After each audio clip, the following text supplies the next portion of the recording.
Pourquoi Jésus a-t-il maudit le figuier? Quel enseignement pour nous? L'Évangile selon Marc au chapitre 11 du verset 12 à 14 nous relate une histoire entre Jésus et un figuier. Après son entrée triomphale à Jérusalem, Jésus quitte Jérusalem et se dirige vers Béthanie avec ses disciples. Chemin faisant, il eut faim et apercevoir de loin un figuier avec assez de feuillage lui donnait beaucoup d'espoir. Mais s'en étant approché, il réalisa que le figuier ne porte pas de fruits, figue. Le manque de fruits a provoqué sa malédiction.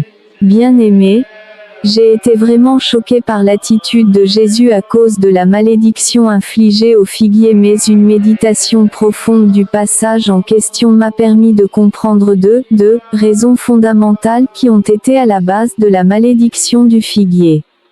1. L'apparence, les feuillages.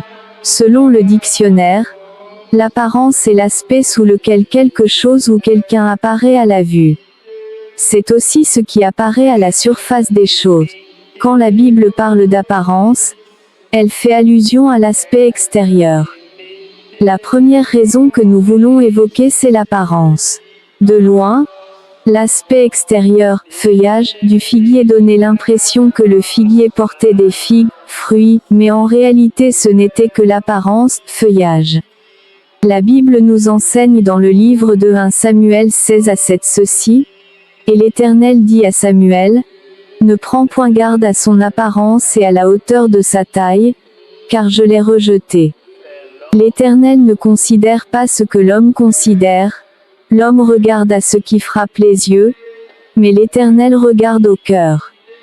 Quel est l'état de notre cœur par rapport à notre extérieure apparence? L'aspect extérieur, apparence, du figuier n'était pas en conformité ou en adéquation avec son intérieur et pour cela, il a été maudit par Jésus en ces termes, « Que jamais personne ne mange de ton fruit ». Bien-aimés dans le Seigneur, nous pouvons tromper tout le monde avec notre aspect extérieur sauf deux personnes, nous-mêmes et le Seigneur. Aux yeux des autres, l'on peut paraître bon mais si ce n'est pas ce que nous sommes en réalité, cela constituera pour nous une malédiction. Que notre vie cachée, intérieure, soit en harmonie avec celle de l'extérieur. 2. Les excuses et justifications. La deuxième raison c'est, les excuses et justifications. Il est vrai que la Bible mentionne que ce n'était pas la saison des figues. Assurément, le figuier se justifiait du fait que ce n'était pas la saison des figues.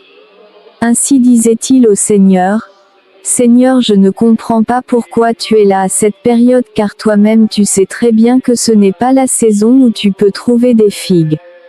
À la vérité, la saison des hommes est différente de la saison du Seigneur. Pour le Seigneur, nous devons porter du fruit en toute saison car il peut en tout temps et lui réclamer du fruit. Quand le Seigneur nous choisit pour une œuvre, nos excuses et justifications du genre je n'ai pas le temps, je n'ai pas les compétences pour assurer, etc. Ces excuses peuvent constituer pour nous une source de malédiction. La Bible ne dit-elle pas que le Seigneur qualifie et équipe ceux qu'il appelle? Mettons-nous à la disposition du Seigneur pour accomplir son œuvre pour la seule gloire de son nom.